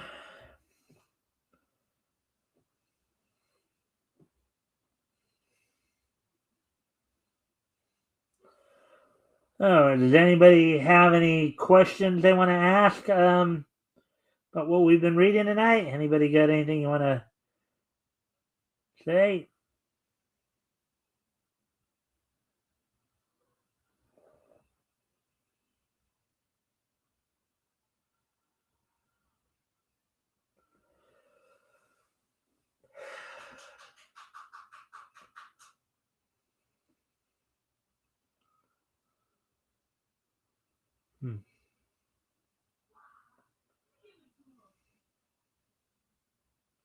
I do hope Abby's okay. Rex said he had to go check on her, so hopefully everything's all right. Hopefully we'll be hearing back from him soon.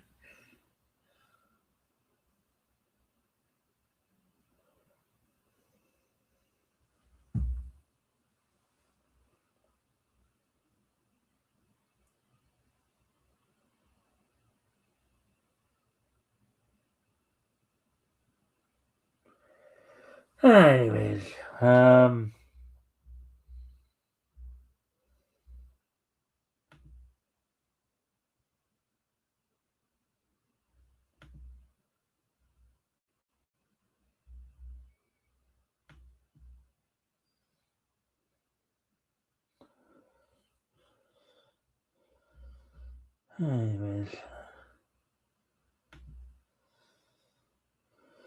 let me see if I can try to message Rex, find out if he's going to be on his way back. You coming back? You coming?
As we all wait patiently for Rex to come back, does anybody have any comments or questions about what we've been reading tonight? Or I want to, you can also ask, comment on anything related to, of course, anime, cartoons, comics, pro wrestling. I know there are pro wrestling fans in the audience. I'm sure you all know TNA had their latest pay-per-view, Genesis, yesterday. So,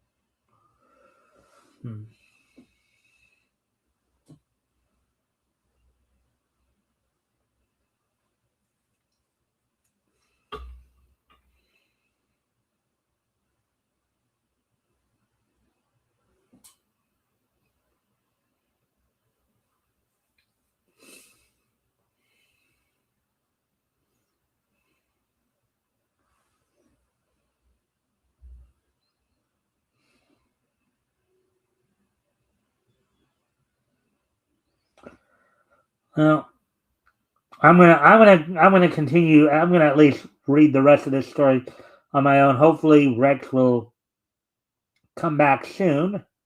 But I'll probably just finish off this story at the very least, and then we'll see where we're at, because we're already at an hour 42 here. So try to speed things along a little bit here.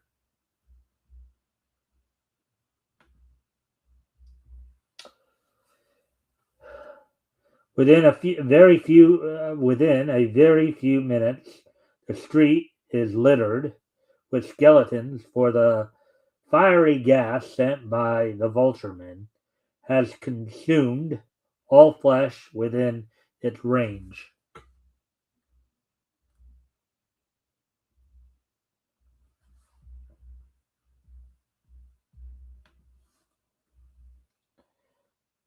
Pandemonium reigns throughout the earth as news of the catastrophe is flashed. Aboard, telectroscopes scan the skies for signs of invaders, and thousands of armed ships plunge into space to intercept any possible enemy. I might have prevented this, but I had no definite reason to deliberately murder those Vulturemen on sight. Now it's up to me to wipe them out. So he basically, well, as with all heroes, they prefer not to use lethal force if they don't have to, but seen here, he decided he may need to.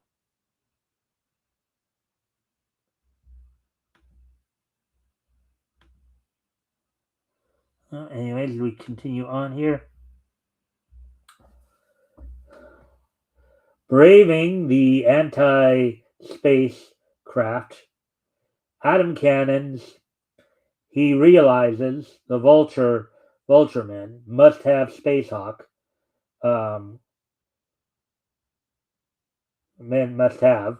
Spacehawk roars high over the crater and pours down a fiery blast from his electron gun. To his surprise, the charge is deflected in midair. Oh. I expect to hear the attack. What they gotta say?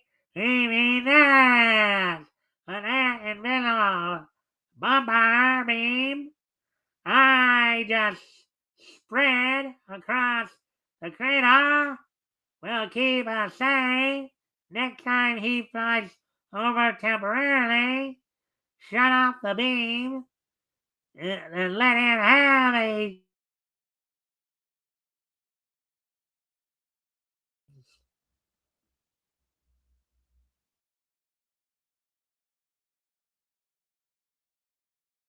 by climbing high, then swiftly dropping straight down, parking his ship on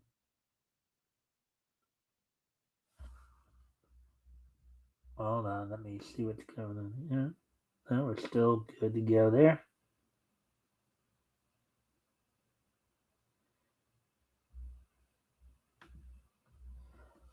Let's see. Dropping straight down and parking his ship on the solid bumper beam at a position exactly above the Ultraman's headquarters.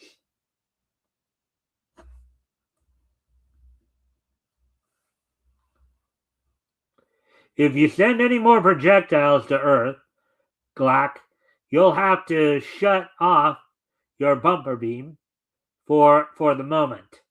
And if you do that, my ship will crash down and destroy you and your equipment. Your bumper beam idea has us in a fine predicament, Glack. Now we can't fly out of here without his falling on us. Shut up. There must be a way out of this. Yeah, I would say so. It's best. Maybe you should consider surrendering now, bad guys. Bad guy Voltron.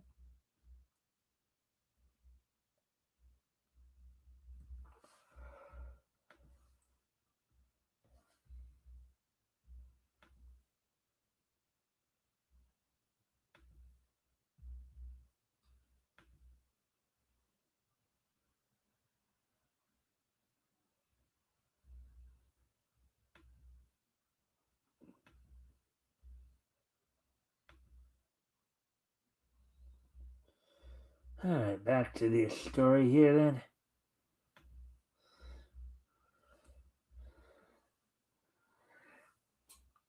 Hi, darling. Hi, he went the science out of the science. He's not wanting. Look, he's leaving his ship just in case it does fall. But it's not. But it is not to save himself. That's that Space Hawk, attired in space armor, races across the bumper beam toward the edge of the crater.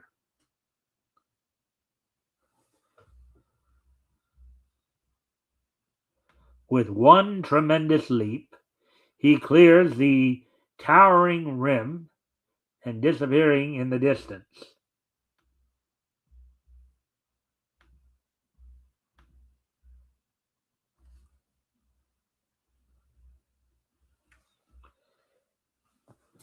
A few minutes later, Spacehawk is in the underground abode of a tribe of moon people.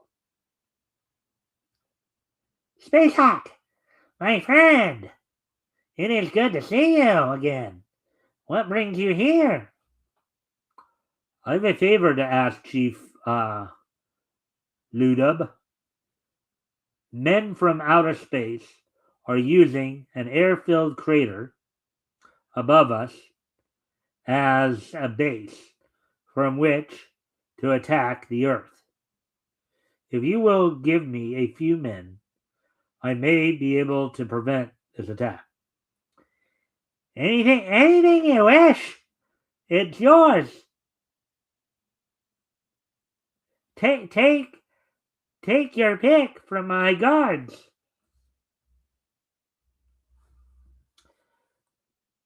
With a small group of moonmen, Spacehawk, they got Vultureman, Moonman, and humans. What a combination of characters, right?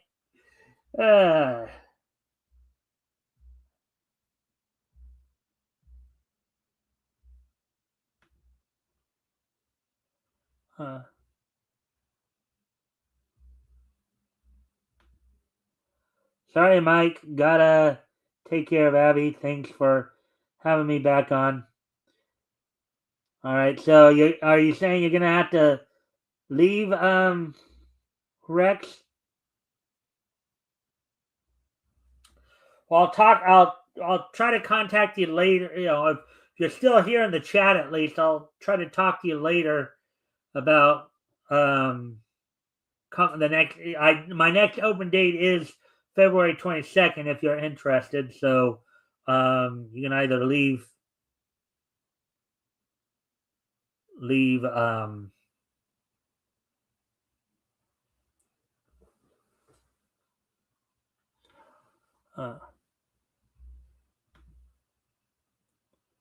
check out my Surprising Supernatural Mystery Comic Kickstarter. All right, so Matthew here is all right.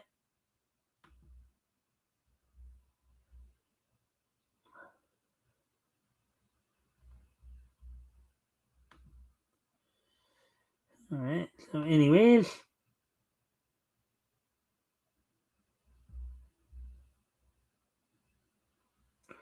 I guess he's leaving, but I don't know if I'll have to get him out or.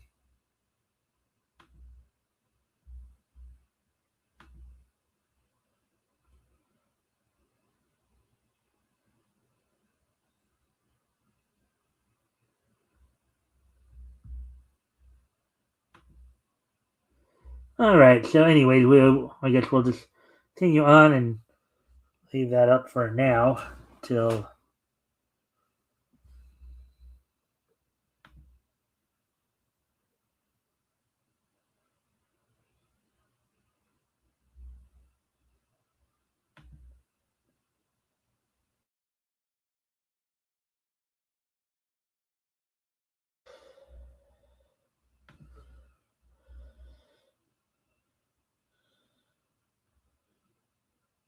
That was all on it.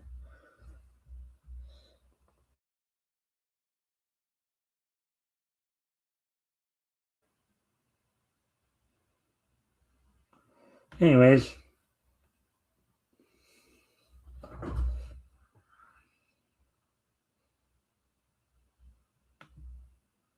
All right, so I guess I'll finish off this story and then start wrapping the show up. Let's see. With a small group of moonmen, Spacehawk follows an ancient lava artery leading upward close to the bed of the crater in which the Vulture Men are situated. Using their silent rock-cutting weapons, the men quickly bore up into the crater.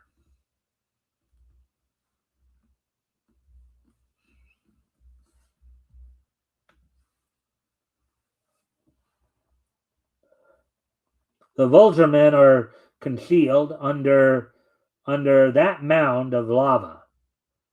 Try to engage their attention without endangering yourselves. I have other work to do. Look, men are coming this way. How'd they get into this crater? They'll be sorry. Okay, hand me a atom rifle. Crackling charges spit from Glack's rifle and scream toward the distant figures.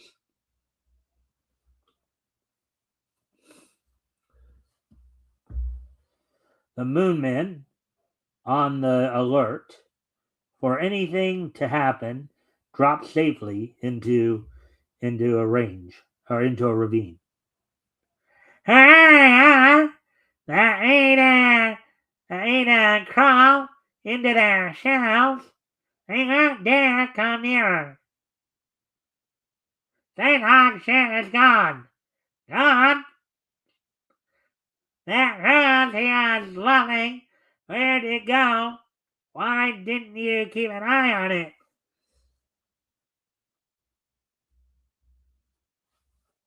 Now we can shut off the beam and send another projectile. The Earthlings are foolishly preparing to resist. How carrying enough gas to destroy all of the oil in that metropolis they call New York. Meanwhile, Spacehawk has sent out thought commands to his robots aboard his ship, and they have whisked the craft away to a position just out of sight on the crater's rim. I think I know what's going on here. Anybody in the chat want to take a gander or take a guess at what he's going to try to do?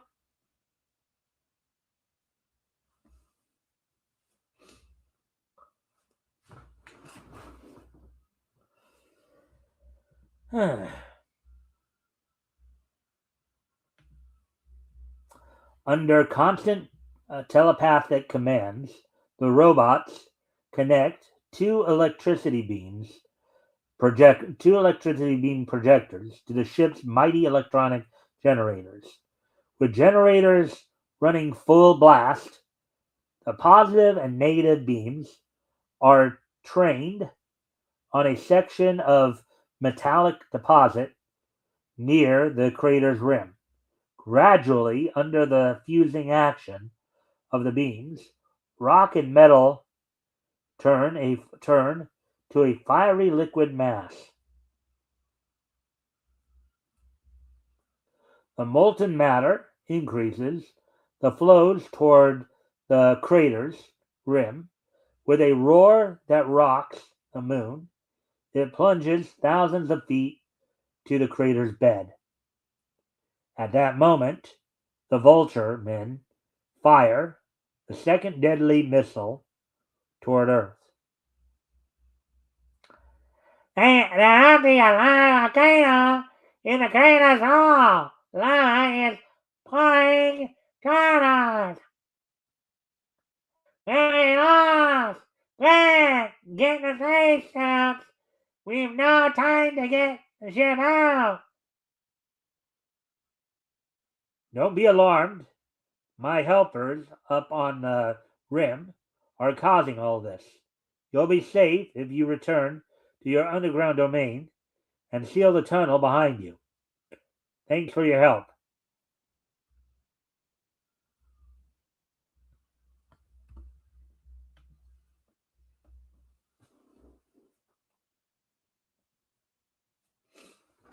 As the Moon Men disappear into the ground, Spacehawk sees the Vulture Men, lifted by anti-gravity elements, shoot into the sky. The next moment, the fiery flood sweeps over the quarters, destroying everything. Spacehawk leaps up to the crater's rim and races to his ship. Glack and Orad are horrified to see the ship roaring toward them. It's Spacehawk! He's going to run us down! But Spacehawk has other plans. He sends out one of the robots to seize the Vulture Men and bring them into the ship.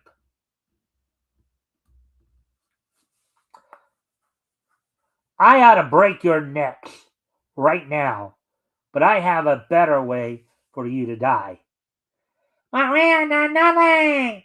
We had decided to give up our plan and leave the moon. You have no reason to hold us. Why lie to me? Right now you're gloating over the fact that you at least managed to send that second projectile to Earth. No doubt you'll be disappointed to learn that this ship is capable of much greater speed than that of your projectile. Within an hour, I shall overtake it and bring it back to the moon. Wow.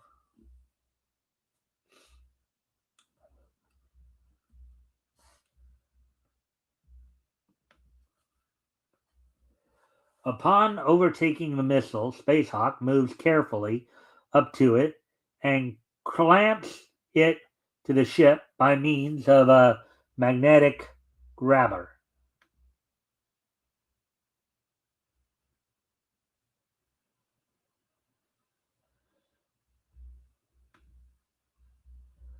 He returns to the moon and drops the projectile in a part of the air-filled crater not covered by the molten metal.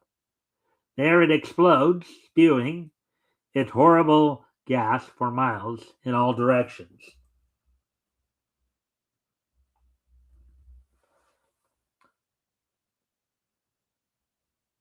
Now I'm going to rig you two up with just enough anti-gravity power to gently drop you into the crater. If your skins are as tough as your hearts, the gas won't burn you. You paid on it! I will gladly cross the universe to avenge us! You weren't there! But we are welcoming the highest type of civilization! I don't think, if you're so high and mighty, I don't think you should worry too much about this, or why would you even need to try to take over another planet? Before Glack and Orad reach the ground, they are shrieking and writhing in torments of their own operation. Talk about getting a taste of your own medicine. Dang. Ew, look at that. Spacehawk swoops down for a last look and sees all that is left of the murderous beings from outer space. That was an unpleasant job, but that's what I'm here for. Now that it's over, I'd better let the Earth people in on what it's all about. Another weird Spacehawk adventure in next month's Target Comics. All right, so there we go, and I'm just sorry that Rex wasn't able to stick with me for now here, but we are just past the 2 hour mark, 2 hours and 10 minutes now. So I am going to go ahead and start to wrap up the show.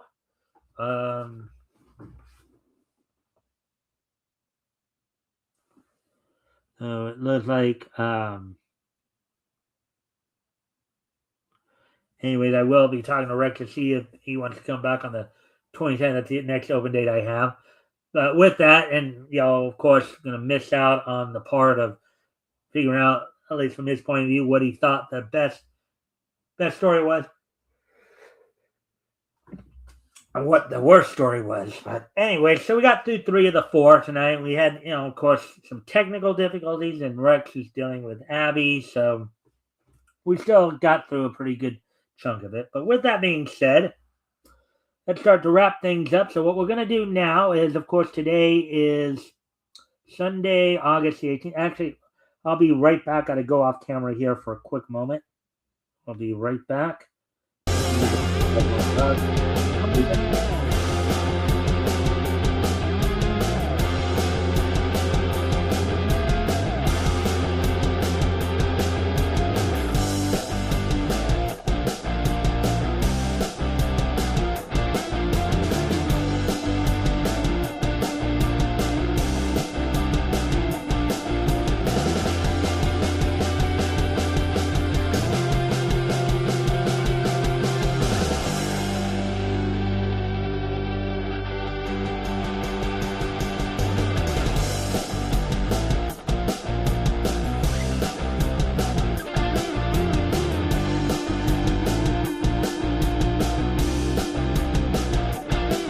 All right, I'm back. Anyways, so now let's go ahead and let's see now.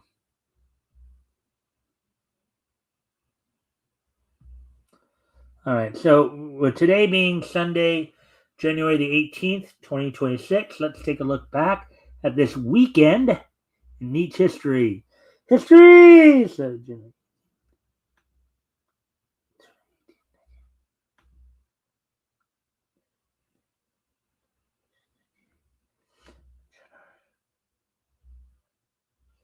All right, so first off, we're going to head back 40 years ago yesterday. As on this date, 40 years ago yesterday,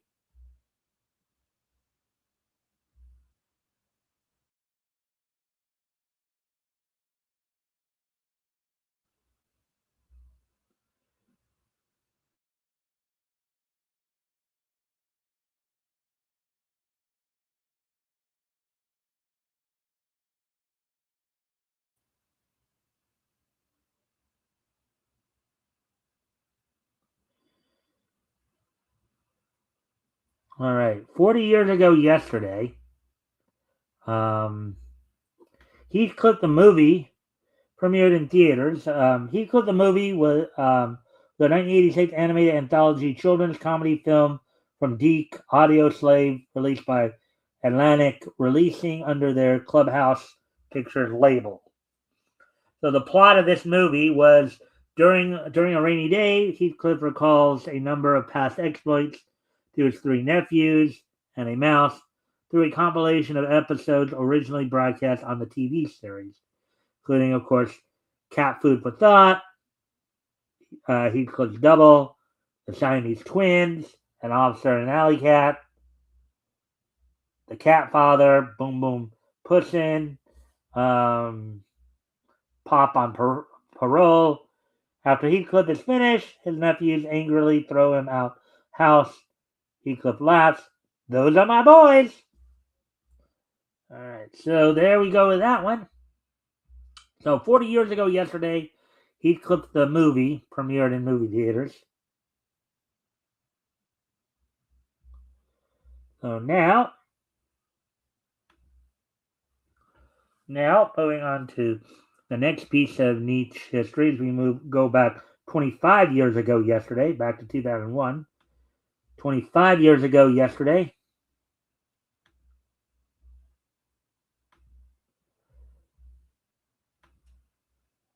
Studio Dean's Sadamitsu the Destroyer premiered on Japanese television on TV station Wow Wow in Japan. 25 years ago yesterday. Sadamitsu the Destroyer is a manga series by Masahiko Nakahara. It was adapted into a 10-episode anime series. Series was licensed in North America by Media Blasters in 2003. The story stars Tsubaki Sadamitsu, a young delinquent and leader of the Corpse Gang, who has a chance encounter with an alien robot working to capture banished intergalactic criminals who are arriving on Earth named Ryokitai, or Exiled One. When he ends up causing the robot's body to be destroyed, Sadamitsu discovers that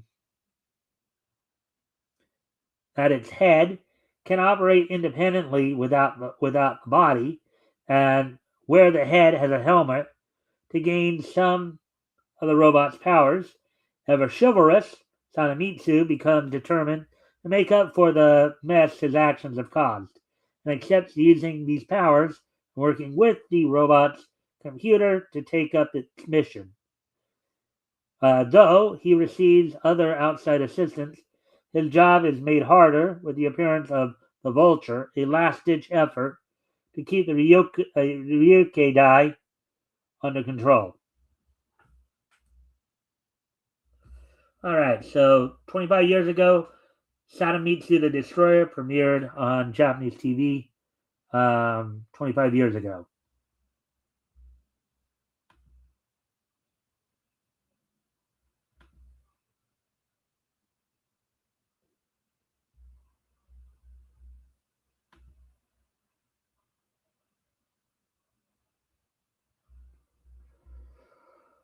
All right, so anyways,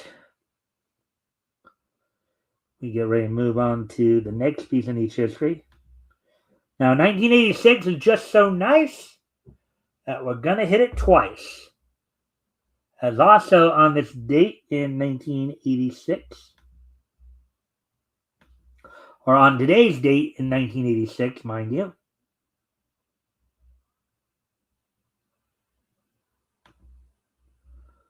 on today's date in 1986.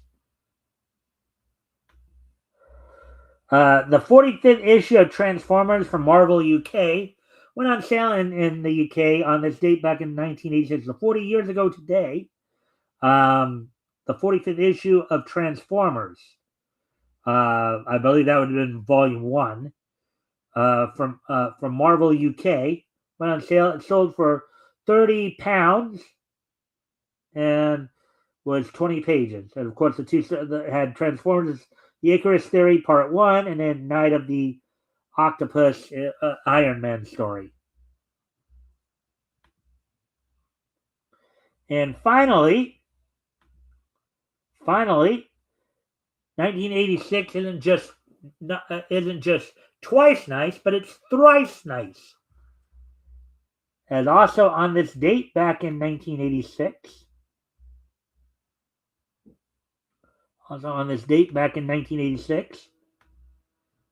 Scott Hall and Kurt Hennig became the new AWA World Tag Team Championships by defeating Jim Garvin and Steve Regal in Albuquerque, New Mexico. Now, the Steve Regal here in this case is Mr. Electricity Steve Regal, not to be confused with Lord Steven Regal of WCW fame, who also went by the name William Regal, real name Darren Matthews. This is a different Steve Regal altogether. Yeah, it's funny that, well, it's kind of interesting that 3 of those 4 names right there have passed on already. Hennig back in 2003. I think Scott Hall, back in, it was 2022 or 2023. And then Steve Regal just last year. So early part of last year, I believe. So, but anyways. All right. So with that being said, I thank everybody for being here. I will be back tomorrow night. Hopefully the connection won't be a pain in the butt tomorrow.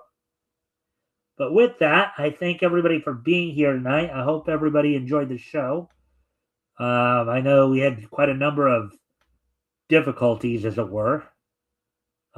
Technical difficulties. But hopefully you guys enjoyed the show, and I will see you all tomorrow. Bye.